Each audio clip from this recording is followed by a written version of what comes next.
काफ़ी समय पहले की बात है। प्रतापगढ़ नाम का एक राज्य था। वहाँ का राजा बहुत अच्छा था, मगर राजा को एक सुख नहीं था।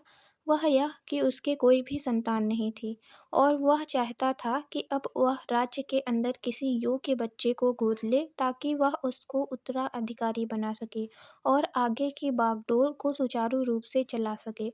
और इसी को देखते हुए राजा ने राज्य में घोषणा करवा दी कि सभी बच्चे राजमहल में एकत्रित हो जाएं। ऐसा ही हुआ।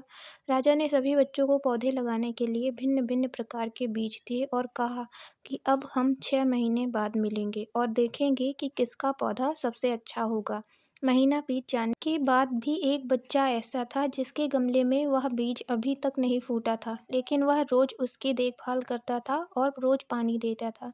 देखते ही देखते 3 महीने बीत गए। बच्चा परेशान हो गया। तभी उसकी माँ ने कहा कि बेटा धैर्य रखो, कुछ बीजों को फलने में ज़्यादा वक्त लगता है। और वह पौधे को सींचता रहा। 6 महीने हो गए। अब राजा के पास जाने का समय आ चुका था, लेकिन वह डरा हुआ था कि सभी बच्चों के गमलों में तो पौधे होंगे और उसका गमला खाली होगा। लेकिन वह बच्चा ईमानदार था और सारे बच्चे राजमहल में पहुंच गए। कुछ बच्चे जोश से भरे हुए थे क्योंकि उनके अंदर राज्य का उत्तराधिकारी बनने की प्रबल लालसा थी।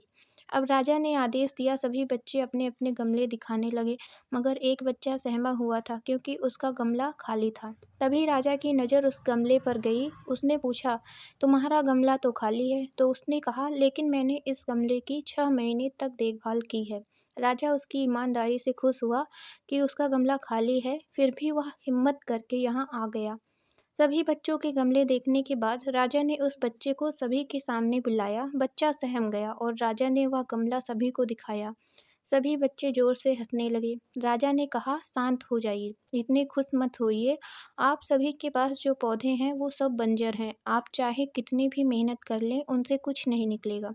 लेकिन असली बीज यही था। राजा उसकी ईमानदारी से बेहद खुश हुआ और उस बच्चे को राज्य का उत्तराधिकारी बना दिया। हमें इस कहानी से यह सीखने को मिला कि अपने अंदर ईमानदारी का होना बहुत ज़रूरी है।